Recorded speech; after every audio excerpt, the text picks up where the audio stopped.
Hello, everyone. Welcome back to the YouTube channel for Ye Olde Parish Church of Loughborough. Unusually for me, actually recording this conversation this week here in the church building itself. Normally, you get my really messy office as a backdrop, but we thought we'd try and be here today. So I'm in the church building. What you have dropped onto is the latest in a little series of short conversations with different members of our church family, entitled Pride Conversations, because it's June, it's Pride Month, so happy Pride.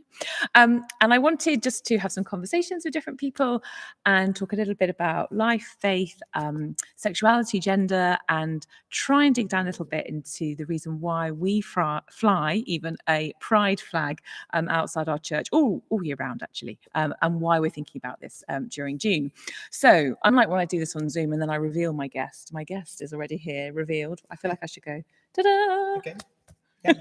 So I'm joined today by Amanda. Amanda, thank you for joining me on this lovely sunny Saturday afternoon. Yeah. So would you just introduce yourself? Who are you? Okay. And who's in your life? Right. My name is Amanda Ure. I'm a 55-year-old woman, and I have been married 30 years. I have 2 adult children and 2 grandchildren, and I'm a medical herbalist, and also I published a novel. Wow. A published novelist as well? Yeah. What's the title of your novel? It's called Replicas. Oh, right. Okay. It was going to be called Orbido 0.39, but people didn't get it, so I called it Replicas instead. Similar idea. Okay, we will look out for Amanda's novel as well, but that wasn't really the purpose of the video. So thank you. So when we were sort of talking about whether to do this video or not, we talked about whether you might be able to share. Oh no, I haven't asked. How long have you been worshipping at All Saints actually? It's exactly a year today, actually. Oh well, happy anniversary. Because I came. No, it's not quite exactly a year day. It's 363 days. Wow, that is very precise. Well, we're really glad that you're worshipping with us, and it's lovely to see you here week on, as the weeks go by. But your Christian faith goes back many years. Oh yes, 1985. Wow. So without giving us every day of your life for all those years, but can you just tell us a little bit about your faith and your identity, and tell us a little bit about that story and that journey? Yeah. Okay. Well, I come from an evangelical Protestant background. I converted to Christianity when I first came to university in 1985. Although my mother is or was an evangelical Christian as well.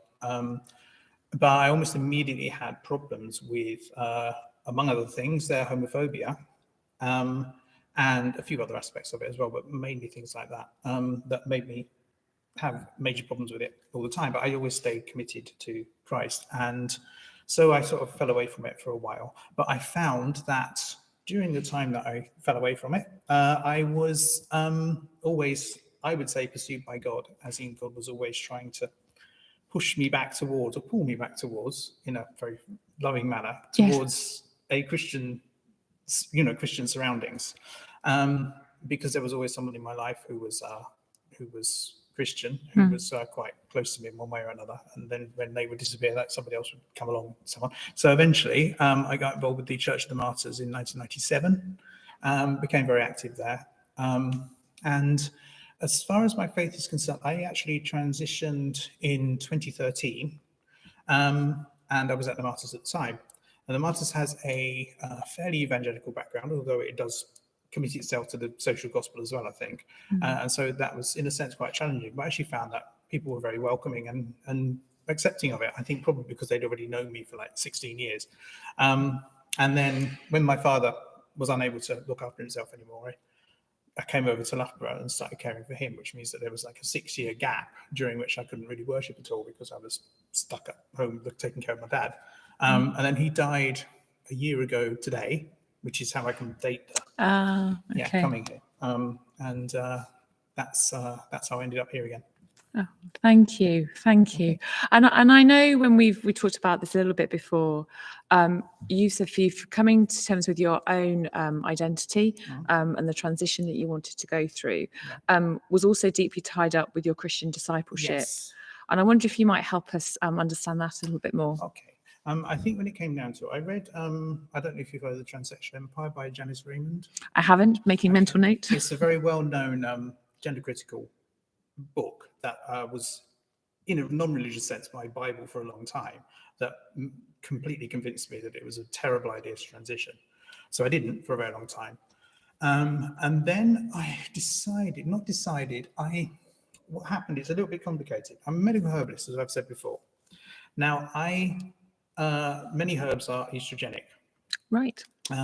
There are no testosteronal herbs, though, which is a bit strange. But anyway, occasionally I self-medicate for various different problems and so on. And I had a skin problem that went on for years and years. So I took an estrogenic herb that I didn't realize was estrogenic. And I suddenly found that all the mental problems I'd had before, like I had a phobia, obsessive compulsive anxiety, depression, all that, without me knowing that I'd taken it, suddenly went away. How interesting. And I think that God was gently trying to persuade me that it wasn't what God wanted me to do, to stay as I was. And I think that there are a couple of things there. One is that I think it's a question of honesty. The way I put it is, if you had a perfect lie detector and you sat me down in front of it, connected up to it or whatever, and somebody asked me, "Are you a woman?" and I said no, it would show that I was lying. So in a sense, I'm saying that's my truth. Yeah. But it means that the honest thing to do, i.e. not bearing false witness, is to transition. Also, I think that there are obstacles that you're putting in front of yourself for no reason. When you don't transition, because basically the way it was a mental health problem for me in various different ways until I did transition. And I think that God, there's this phrase, I don't know how you feel about it. There's this phrase, God loves us as we are, but too much to keep us that way. Yes. Yeah, I've come across that. Well, yeah. that's what I would say. Wow. Now, you can be all fundamentalist about it and say, the stuff in Leviticus about men not wearing women's clothes and whatever. You might say that that's contradictory, but I actually think it's the other way around. That isn't the kind of Christian I am. I'm not, the kind of person who takes the Bible literally all the way through. But if you think about it in that way, it actually kind of means that if you are a woman in the wrong body, that means that you actually do need to present as feminine in order to be honest, and in order not to break that mitzvah. So there's that, and there's also something else. I can't remember what I was going to say. Just carry on. Oh, that's okay. That's okay. Yes. Thank you so much. And I'm aware you thought about things that I've never thought about. And if it comes back to you, then that's fine to share. Okay. And when we're doing these conversations, I'm aware. By the way, we're not doing a full kind of like biblical study here in these videos. There'll be other resources we can point you to for those. This is just personal reflection stuff. But I'm really aware at the minute, I think there's something going on in society. It expresses itself on social media and in the mainstream press. But it feels like there's just a lot of noise about transgender stuff. And so therefore transgender people are being talked about like some other thing. And they're either the champions of, liberalism or whatever, or they're kind of woke and horrendous. And then, lots of people don't understand things, but I'm sort of wondering, even for those of us who are still going, well, I can't quite get my head around that. So, I don't know what it's like to be in your skin and to have that experience of my gender not matching my biological sex and all those things. But what does it feel like right now to be a trans person, to be a trans woman in the world the way it is now? And I wondered if you could help us understand that a little bit. Right.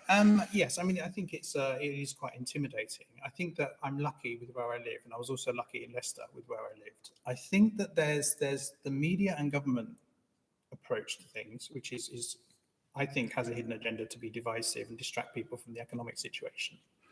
I don't want to get too political, but I don't really know how I can't. It's what you've asked me. Give me your personal perspective, what it's like for you right now. So, I mean, recently, I've been more nervous to go to the toilet in public, that kind of thing. That's quite difficult sometimes, but I've not actually met with any hostility. I think my mind's gone blank again. Sorry about this. That's okay. I think. I want to say one thing, which is about the history of it. I expected to get a lot of stick when I transitioned. What I actually found was that all went away because of confidence. And I think it's quite important. It reminds me a little bit of martial arts. There's this idea in martial arts that you learn it so that you never need to use it. Right. And I think that's because you sort of radiate Confidence. Yes. Okay. And I think that if you believe in yourself in that sense, that believe God did make me this way. And by the way, God does not make mistakes. Just want to get that in. If God has made you this way, then firstly, you're going to be protected by God when you go out there in society. Anything that happens to you, God will let happen, but there will be a reason for it. And also, if this is just who you are, and that's what you can feel confidently is the case, you actually don't get that much hostility. And I actually don't think there's much hostility from the general public. And there's actually less hostility than there was, like, for me, about 15 years ago before I transitioned. That is wonderful to hear. And thank you, Amanda. I hadn't really thought about that actually, yeah, if you're living your own integrity, then actually you are more confident. So actually, yes. And then people accept you because of who you are without moving away from the labels and so on. Yes. Obviously, we're a church. You can see that. Here we are. And what you can't see at home, I can see at that end of the church through our west window. We fly this pride flag, so anyone walking past can see the pride flag.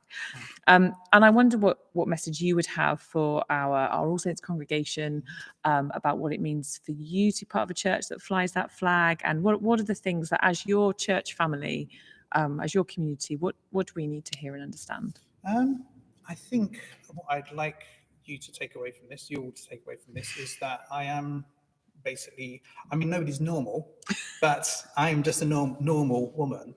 And that's all there is to it. And I would also say that if you do think of homosexually expressed love, for example, between two adults of the same gender, as sinful, it's okay that you think that, but you don't want to raise it above other kinds of sin. So, for example, you can imagine a situation where somebody's a kleptomaniac, and obviously it's not good that they are compelled to steal things, but it doesn't make that sin more important than other things. And in general, you don't find that most Christians will consider that to be more significant than any other sin.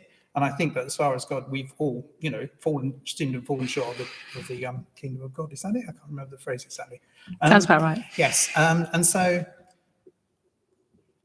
if you consider it to be sinful, it's not a different sin than any other kind of sin.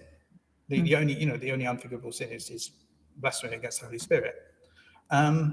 So I suppose I just want to be accepted as normal. I don't want to stand out. I don't want to be considered special. I'm just who I am. I'm just a typical middle-aged woman and a grandmother. Yay, which is a wonderful thing. Yes. Thank you. And you touched on the fact, different Christians do think different things, Yeah. and we have respect for Christians who interpret the scriptures in different ways to the way that I do, for example. So I am just going to clarify that I don't think loving someone of the same gender is a sin. Other Christians might do, but I really take your point as well, Amanda, that whatever your view is, how we might respect one another and create safe spaces so people can genuinely be themselves, whatever their selves is. Yeah. I'm unable not to be enthusiastic about the idea of loving committed relationships between people of the same sex or gender. I can't see how that could be sinful. And I can't see how, for example, me having been in a marriage for 30 years, that I should suddenly leave my wife. This doesn't seem very sensible. It doesn't seem very compassionate. Amanda, thank you. I reckon we could probably talk for a lot longer. Yes, but I'm really tendency to go on. Me too. So we're gonna land our conversation now. But I want to thank you at home for watching and listening into this. And if you're part of the All Saints Church community here, I'm sure Amanda wouldn't mind chatting in that kind of gentle way. Talk about the issue as well, but it's not the only thing that's true of me. I've got a lot of other things, like, I don't know, I'm Karen Carpenter fan or whatever. Oh, well, there we go. Well, if you Yeah. saw the video last week, you see, and if you don't want to talk about football with Graham, Karen Carpenter, there you go. That could be, we need to do a pub quiz, I feel. We've got some various specialities in this church. Very, very, very niche, probably. Karen Yes. Carpenter and Fox's Pride was last week's conversation. Oh, yeah. So do check back here over the coming weeks. I've got a few other little interviews lining up with some folks from All Saints and a little bit further afield as well. But thank you very much for watching. We wish you all a happy Pride from Yieldy Parish Church. Keep listening to one another, keep loving one another, because God is love, and those who live in love live in God, and God lives in them. Bye for now. Bye.